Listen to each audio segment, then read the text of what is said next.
समन्ता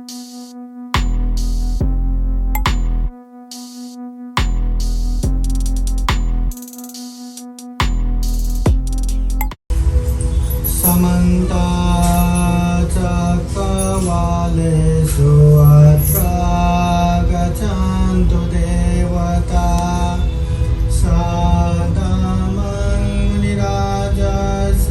शृण्वन्तु सर्गमोहनं धम्मश्रवणकालो अयं वदन्ता धम्मश्रवणकालो अयं वदन्ता धम्मश्रवणकालो अयं वदन्ता नमो तस्स भगवतो अरहतो सम्मा सम्बुद्धास्स नमो तस्स भगवतो अरहतो सम्मा सम्बुद्धास्स नमो तस्स भगवतो अरहतो सम्मा सम्बुद्धास्स। मनः साधु साधु साधु।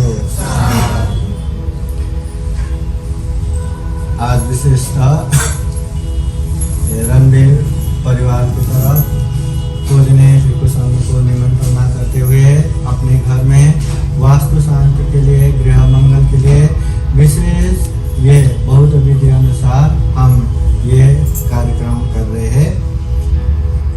आज के कार्यक्रम में पूजनीय भिक्षु ऐश्वर्य भंते जी आए, उन्होंने धम्मदेशना भी दिए, उनको बहुत बहुत साधुवाद। उसके बाद पूजनीय भिक्षु मनोबोधि भंते जी भी आए, उन्होंने भी धम्मदेशना दिए, उनको भी बहुत बहुत साधुवाद। और श्रद्धा संपन्न उपासक उपासिकाएं भी आराम से बैठे हैं और आप लोगों को देख के थोड़ा सा प्रवचन गुरु जैसा भी लगता है। सुनेंगे? एक बार महाकारुणिक तथागत बुद्ध ने ढेर सारे भिक्षु लोगों को जमा करते हुए एक जगह लेके जाते हैं। फिर अपने नक में थोड़ा सा धूल लेते हैं, फिर पूछते हैं, ये भिक्षु बताओ, मेरे नक में जो धूल है ये ज्यादा है या पृथ्वी में ज्यादा धूल है? कहाँ ज्यादा धूल है? तो सारे भिक्षु लोग कहते हैं, वो भगवान आपके नख में तो क्या धूल है? सारा पृथ्वी तो धूल ही धूल से भर पड़ा है, आपके नख में एकदम ही कम मात्रा में, गौण मात्रा में, न्यून मात्रा में ही धूल है। तो तथागत बुद्ध कहते हैं, हे भिक्षु, जिस तरह मेरे नख में थोड़ा ही धूल है, उसी तरह इस दुनिया में अच्छे धम्म को पहचानने वाले मेरे नख में जितना धूल है उतना ही है, बाकी सब दूसरे नहीं लगने वाले। अच्छे धम्मों को पहचान के अच्छे करने वाले मेरे नख में जितना धूल है उतना ही है, बाकी तो जान के भी नहीं करने वाले। और अच्छे करके अच्छे जगह पे जाने वाले, अच्छे सुख शांति पूर्वक रहने वाले मेरे नख में जितना धूल है उतना ही है, बाकी गलत कामों में लगने वाले, गलत गलत परिणाम भुगतने वाले पृथ्वी में जितना धूल है उतना ही है। आप लोग बताइए, सारे दुनिया में, सारे पृथ्वी में कितने लोग रहेंगे? करोड़ों करोड़, अरबों अरब, जितना भी हो। अभी इसका हम थोड़ा सा कैलकुलेशन करेंगे तो सारे पृथ्वी के लोगों में अच्छे धम्मों को जानने वाला कितना होंगे? आधा से ज्यादा लोगों को तो पता ही नहीं। और जिसको पता है अच्छे धम्म, चलो ये तो अच्छा है, इसको अभ्यास करेंगे, ऐसा लगने वाला कितना होंगे? बाकी तो अच्छा तो खूब है पर अभी समय नहीं है, मैं बहुत बिजी हूँ, मेरा काम है, दाम है, अमुक है, तमुक है, मैं अपने रिटायर्ड लाइफ में अच्छे से पालन करूंगा, या बुढ़ापे में अच्छे से पालन करूंगा, या बच्चे को अच्छे से पढ़ा लिखा के बड़ा बना के शादी वादी करवा के उन लोगों को सेटल करूंगा, फिर अच्छे से पालन करूंगा। ऐसे कहने वाले न जाने कितने हैं कितने। अच्छे धम्म को जान के इसको तो अभ्यास करना है, करके आगे बढ़ने वाले बहुत ही कम। और आगे बढ़ के भी, आगे बढ़ने के बाद कितने बाधा अवरोध आता है। चलो हमें यहाँ से लद्दाख जाना है, टंग वहां प्रकट हो गया क्या? अरे जाने के लिए वहां गाड़ी से जाना पड़ेगा, प्लेन से जाना पड़ेगा, कितना पैदल जाना पड़ेगा। और चलते चलते अरे लद्दाख तो जाना था पर ये तो बहुत ही दूर है, चलो यही रास्ते का ही सिनेरियो देख के फोटो तो लेके यहीं से वापस लौटते हैं। ऐसा करने वाले न जाने कितने होंगे। तो अच्छे धम्म में लग के भी मुझे तो अच्छे से शील पालन करना है, अच्छा दान का प्रवचन सुना, दान भी बहुत अच्छा, मैं अच्छे से दान दूंगा। और ध्यान का उपदेश सुना, मुझे ध्यान भी अच्छे से बैठना है। दान देना है, वो प्रेरित होकर दान देने लगते हैं, पर बीच में ही कितने कितने चूक जाते हैं। शील पालन करना है, लग जाता है, पर जैसे जैसे वो जाल जंजाल में अटकता है, फिर वो भी ढीला पड़ जाता है। ध्यान करना है, कितना भी ध्यान करते जाओ, बाद में आलस उतार जाता है। तो बीच में छूटने वाले कितने कितने। तो ईमानदारी पूर्वक एकदम दृढ़ मेहनत करके आगे बढ़ने वाले बहुत ही कम। और उनमें भी अच्छे धम्म को जान के अभ्यास करके परिपूर्ण होने वाला या सफल होने वाले बहुत ही कम है। हमारे समाज में बहुत सारे लोग हैं जिसे आर्मी बनना है, सही बात ना? बहुत सारे लोग हैं आर्मी बनना है, क्या आर्मी बनना है, वो बन गया क्या? फिर आर्मी के लिए वैसे ट्रेनिंग चाहिए, कहाँ ट्रेनिंग लेके परीक्षा देना पड़ेगा, वहाँ सिलेक्शन में उसका हाइट वो सब बरोबर होना चाहिए, कितने कितने बाद वो आर्मी बनेगा। वैसे ही तथागत बुद्ध ने जो धम्म बताया, वो धम्म को अच्छे से जान के, अच्छे से अभ्यास करके, अच्छे से परिपूर्ण होने वाले बहुत ही कम है। इसलिए बुद्ध कहते हैं नख में जितना धूल है उतना ही अच्छे धम्म को जान के अभ्यास करने वाले हैं। बाकी तो पृथ्वी में जितना धूल है उतना गलत जान के गलत चीजों में लगने वाला, वह अच्छे जान के अच्छे चीज में नहीं लगने वाला भर पड़ा है। अभी आप लोग बताइए, यहाँ से हम कहीं निकल रहे हैं और निकलते निकलते सर पे आग लग गया, तो हम क्या करेंगे? लगने दो, अपना ही सर है। मैं यहाँ जा रहा हूँ, वहां जा रहा हूँ, मेरा इतना काम पड़ा है, सारा काम निपटाऊंगा, फिर आराम से आग बुझाऊंगा, ये मेरा ही सर है। ऐसा करके हम दुनिया भर के काम करके बैठते क्या करते? आग लग गया, बस सबसे पहला वो आग बुझाते हैं। कितना भी महत्वपूर्ण काम हो, कहीं भी जाना हो, कुछ भी करना हो, सबसे पहले आग बुझाते हैं। वैसे ही तथागत बुद्ध कहते हैं जीवन का फर्स्ट प्रायोरिटी या पहला प्राथमिकता क्या होना चाहिए? दुनिया में जन्म से लेके मृत्यु पर्यंत तक अनेक अनेक दुखों से भर पड़ा है, नहीं है क्या? अभी अपने लोग कितने कितने छोटे छोटे झोपड़पट्टी में रहते हैं, इतना बड़ा माई वॉर्ड में आ गया, इतना फ्लैट मिल गया, अब सारे दुखों से मुक्त हो गया क्या? टेंशन मुक्त हो गया क्या? सुख हो गया क्या? नहीं ना। इतने अच्छे जगह पे आने के बाद भी टेंशन मुक्त नहीं, चिंता मुक्त नहीं, दुख मुक्त नहीं, तो दूसरे की तो क्या बात करें, है ना? इसलिए दुख ही दुख से भर पड़ा है, जो हमें बिल्कुल पसंद नहीं। ना हमें जन्म होके बुढ़ा होना पसंद है, न वृद्ध होना पसंद है, न बीमार होना पसंद है, न मरना पसंद है, न जो इच्छा करते हैं वो पूरा नहीं होता ना, तो भी दुख न वो पसंद है, न अप्रिय के साथ रहना पसंद है, न प्रिय के साथ बिछोड़ होना पसंद है, कुछ भी पसंद नहीं, दुख ही दुख से भर पड़ा है। कोई है क्या ऐसा? पंडित जी ये जो दुख है, आई लव दिस दुख, मुझे ये दुख बहुत पसंद है, ऐसा कहने वाला है क्या? हर कोई ये दुख पसंद नहीं है। बुद्ध कहते हैं जीवन में जरा जीर्ण मरण रूपी आग जल रहा है, न चाहते हुए भी हम बुढ़ापे की तरफ जा रहे, न चाहते हुए भी हम बीमारी की तरफ जा रहे, न चाहते हुए भी हम मृत्यु के नजदीक नजदीक नजदीक जा रहे। इसलिए जितना हो सके उतना सबसे पहला प्राथमिकता दुख है जो हमें पसंद नहीं, तो दुख मुक्ति के लिए प्रयास करना चाहिए। एक ही बार में ना सही, पर धीरे धीरे जितना हो सके उतना प्रयास करते रहना चाहिए। हमें अमेरिका जाना है, एक ही बार में जाना है करके फटाक से जाने को मिलता है क्या? तुरंत जाने को मिलता है क्या? नहीं ना। वहाँ अमेरिका जाना है तो अमेरिका तो बहुत एक्सपेंसिव जगह है, मुझे खूब सारा पैसा चाहिए, कमाओ पैसा। फिर वहां जाने के लिए ये कैटेगरी मैच होना चाहिए, वीजा के लिए ऐसे ऐसे करना चाहिए। मेहनत करो, बहुत मेहनत करने के बाद, अप्लाई करने के बाद वहाँ वीजा मिल गया तो फिर वो हवाई टिकट चाहिए, फिर वहाँ रहने के लिए होटल की व्यवस्था करना चाहिए, बहुत सारा पैसा कमाना चाहिए, बैंक बैलेंस चाहिए, है ना। एक ही बार में तो नहीं मिलता।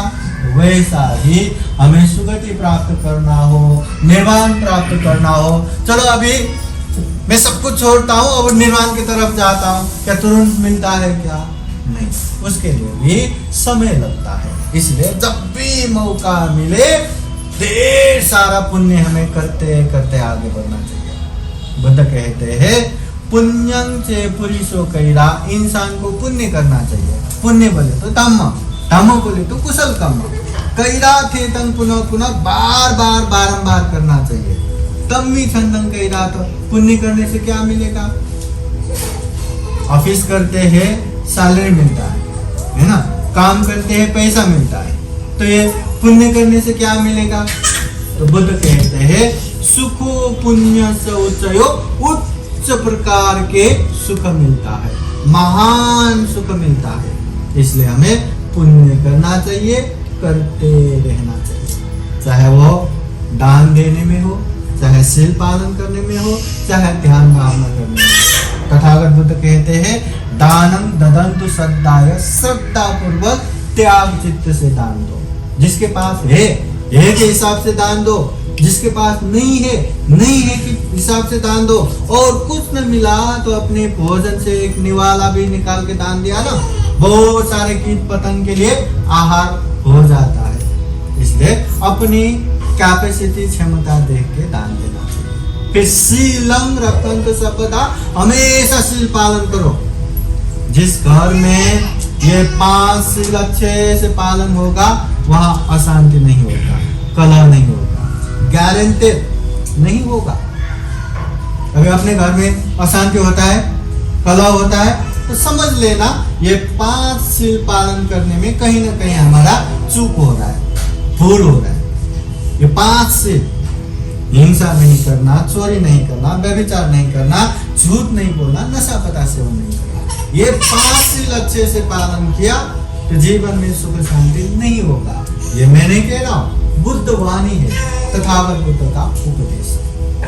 इसलिए शील हमेशा पालन करने के अभ्यास करना चाहिए। फिर भावना भिड़ता हो तो ध्यान भावना जब भी मिले ध्यान भावना करते रहना चाहिए। तो ध्यान भावना मिले तो चित्त को एकाग्र करना।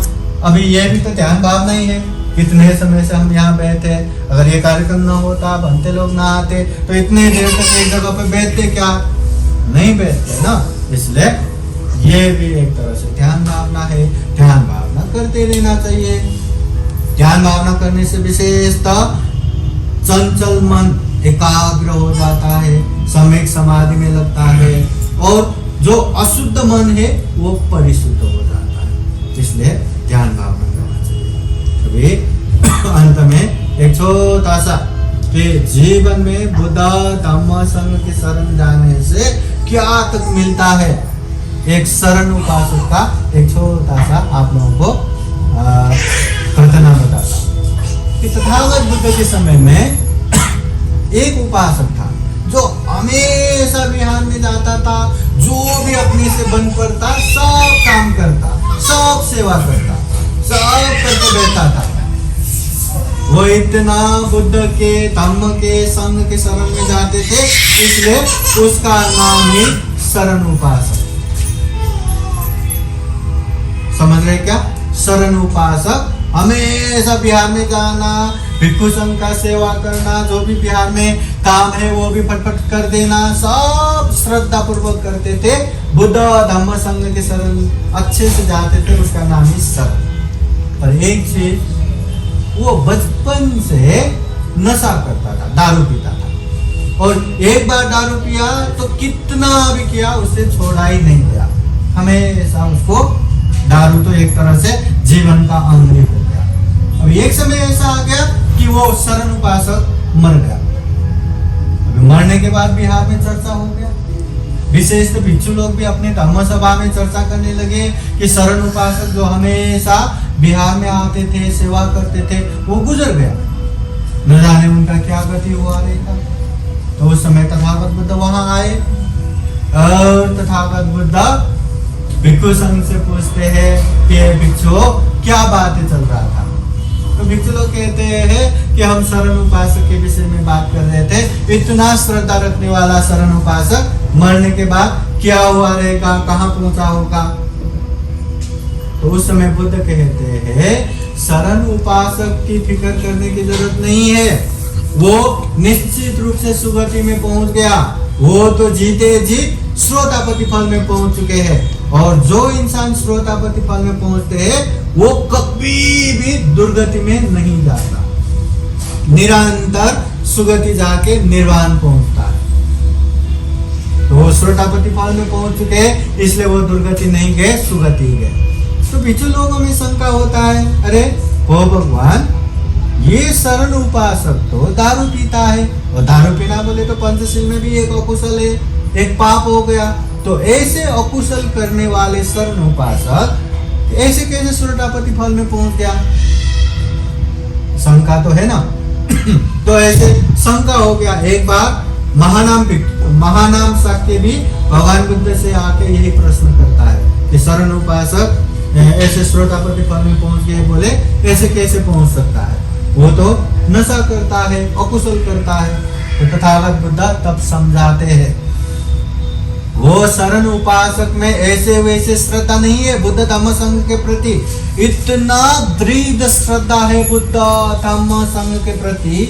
अगर कोई आए, हाथ में तलवार लेके आए और कहे कि हे शरण, तुम ये कहो कि बुद्ध बुद्ध नहीं, धम्म धम्म नहीं, संघ संघ नहीं, बुद्ध मुझे नहीं चाहिए, धम्म मुझे नहीं चाहिए, संघ मुझे नहीं चाहिए, ऐसा कहो, नहीं तो अभी के अभी तुम्हारा सर काट देते। अगर ऐसे स्थिति भी आए, ऐसे परिस्थिति भी आए, तो वो शरण उपासक कहेगा मेरा सर काटना है, काटो, मुझे मारना है, मारो, मगर बुद्ध बुद्ध है, धम्म धम्म है, संघ संघ है, बुद्ध मुझे चाहिए, धम्म मुझे चाहिए, संघ मुझे चाहिए। तो ये बुद्ध धम्म संघ के प्रति इतना दृढ़ श्रद्धा था, जिसकी वजह से वो दारू पीने वाला अकुशल भी श्रोतापति फल पहुंचने से रोक नहीं पाए। इसलिए ये बुद्ध के प्रति, धम्म के प्रति, संघ के प्रति दृढ़ अटूट श्रद्धा होना चाहिए। मगर सच्ची बात ये भी है, वो अटूट श्रद्धा कब रहेगा? जब हम बुद्ध को अच्छे से जानेंगे, जब हम धम्म को अच्छे से जानेंगे, जब हम संघ को अच्छे से जानेंगे। अगर बुद्ध धम्म संघ ही नहीं जानेंगे तो कहा था बाबा साहब ने दीक्षा दिया, अपने लोग ये मानते हैं, अभी हम जैन में या हम बौद्धिस्ट है तो इतना तो करना ही है, बस उतना ही। और मौका मिले तो समाज में जो भी चल रहा है, फिर दूसरे जैसे देवी देवता रखना, वो दूसरे जैसे देवी देवता को पूजा करना, या दूसरे में भी भटकता है। वो क्यों? बुद्ध धम्म संघ को अच्छे से नहीं जान पाया, जाना तो भी अंदर से महसूस नहीं हुआ। इसलिए बुद्ध ज्ञान के अथाह सागर, विज्ञान के शरण में जाने के बाद अज्ञानी नहीं बनना। जिस तरह अंधेरा हो गया, लाइट जला लिया, वहां अंधेरा जाओ जाओ जाओ बोलने की जरूरत नहीं, ऑटोमेटिक अंधेरा जाता है, उजाला होता है। बुद्ध ज्ञान के प्रतिबिंब, इतना ज्ञान पुंज, उसके शरण में जाके हमें अज्ञानी नहीं बनना। फिर धम्म बोले तो मार्ग, दुख मुक्ति तक पहुंचने का एक मार्ग है धम्म। जीवन में जितना भी समस्या होता है उसका समाधान धम्म। जो भी है, जैसा भी है, अपनी अपनी तरह से जीवन जीने की कला है धम्म। और ऐसे धम्म के शरण में जाके नहीं मेरे जीवन में तो ऐसा हो गया वैसा हो गया करके रो रो के चिंतित होके फ्रस्ट्रेशन में जाके अब मैं मरूं क्या, अब मैं ये करूं क्या, अब मैं वो करूं क्या, ऐसा भ्रमित होना, पथ भ्रमित होना शोभा नहीं देता। ये धम्म के शरण। फिर वो संग, संग बोले तो एकता। किसकी एकता? बुद्ध की श्रावक शिष्यों की एकता, भिक्षु भिक्षुनी, ऐसे संग की एकता।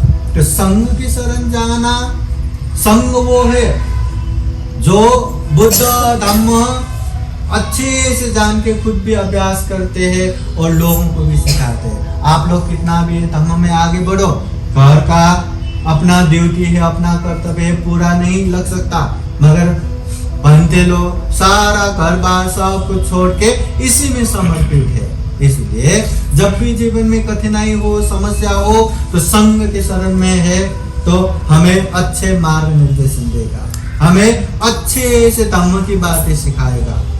और संग अनुत्तरं पुण्यं खेतं लोकस्य, कि दुनिया में अनुपम पुण्य रूपी खेत समान, मतलब दान पुण्य करके, थोड़ा भी पुण्य करके बहुत ज्यादा कुशल कर्म संचय करने के लिए अनुपम पुण्य रूपी खेत समान है।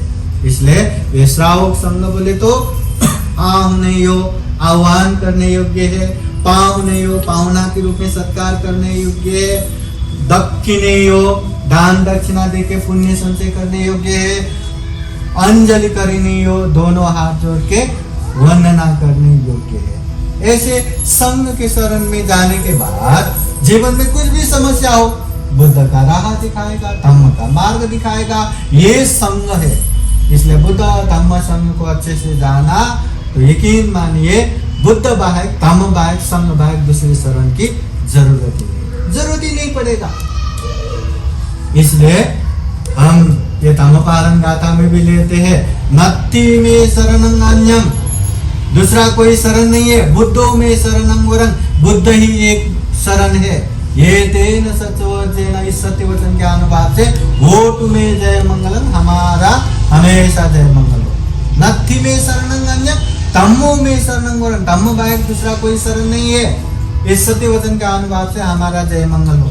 नत्थि में शरणं अन्यं, संगो में शरणं वरं, संग बाहेक दूसरा कोई शरण नहीं है, इस सत्य वचन के अनुवाद से हमारा जय मंगल। तो हम कह भी रहे ना, इसलिए बुद्ध धम्म संग को जानना जरूरी है, पहचानना जरूरी है।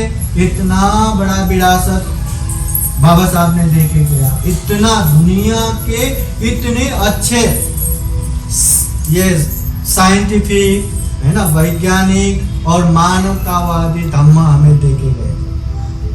तो इतना अच्छा धम्म मिला तो हमें केवल दर्शन ही करके बैठना है क्या? केवल साधु साधु करके बैठना है क्या? चलो कहीं देवानंद कहीं घूमने गया, घूमते घूमते घूमते वो पहाड़ों में घूमते घूमते अचानक से वहां हीरे मोती का खदान मिल गया, खजाना मिल गया। अब क्या करेंगे?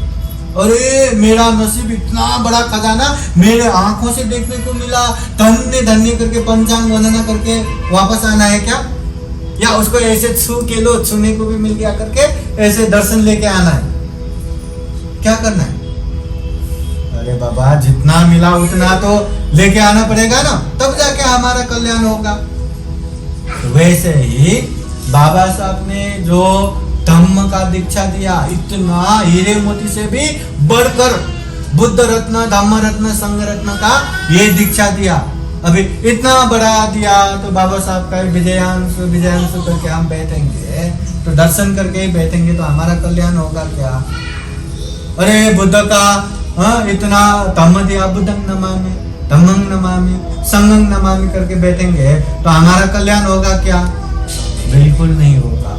इसलिए वो हीरे मोती दर्शन करने से कुछ नहीं होता, उसको लेके आना पड़ेगा। वैसे ही बुद्ध धम्म संघ को भी समझ के गुण धम्म ग्रहण करके अभ्यास करेंगे तो सही मायने में हमारा कल्याण होगा, उपकार होगा। अभी कल्याण पाइए कि नहीं? कल्याण चाहिए कि नहीं? जीवन में सुख शांति चाहिए कि नहीं? जीवन में सुख शांति के लिए लोगों को लगेगा कि धन संपत्ति हो गया तो बस चला, रहने का अच्छा खासा घर हो गया तो बस हो गया क्या बस? कहाँ बस हो गया? हाँ, अभी घर तो अभी बना है, फर्नीचर चाहिए, बड़ा टीवी चाहिए, फिर 4 व्हीलर एक गाड़ी चाहिए, और 4 व्हीलर में भी लेटेस्ट नया टेक्नोलॉजी वाला चाहिए, ये चाहिए वो चाहिए। जिंदगी खत्म होगा, ये चाहिए वो चाहिए, खत्म नहीं होगा। इसमें सुख नहीं मिलता, क्षणिक सुख है, क्षणिक एक्साइटमेंट है। मगर पुण्य करेंगे तो अभी भी सुख, बीच में भी सुख, जब तक निर्वाण प्राप्त नहीं होगा, दुख मुक्त नहीं होगा, तब तक सुख ही सुख मिलेगा। इसलिए हमें ऐसे सुख के लिए बुद्ध के राहों को जानना है, अभ्यास करना है। जीवन में सुख भी मिलेगा, शांति भी मिलेगा। तो सब लोग हाथ जोड़िए। आज के पवित्र दिन पे अपने घर पे वास्तु शांति के लिए, गृह मंगल के लिए पूजनीय घंटे बुला के जो हमने शील प्रार्थना किया, बुद्ध धम्म संघ के शरण में जाके परित्राण श्रवण किया, फिर ढेर सारा धम्म देशना सुना, ये बहुत बड़ा पुण्य है, धम्म है। इस पुण्य के अनुभव से, इस धम्म के अनुभव से ये घर में भी स्वस्ति हो, शांति हो, मंगल हो। घर में रहने वाले संपूर्ण परिवार, बंधु बांधव को भी सुखी हो, निरोगी हो, जय मंगल हो। जीवन में बुद्ध का आशीर्वाद, धम्म का आशीर्वाद, संघ का आशीर्वाद हमेशा हमेशा रहे, ऐसे कामना करते हैं। सब लोग 3 बार मेरे साथ बोलिए, साधु साधु साधु साधु, बुद्धं नमामि, धम्मं नमामि, संघं नमामि। साधु साधु साधु। बुद्धं नमामि, बुद्ध को नमन करता हूँ। धम्मं नमामि, धम्म को नमन करता हूँ। संघं नमामि, संघ को नमन करता हूँ।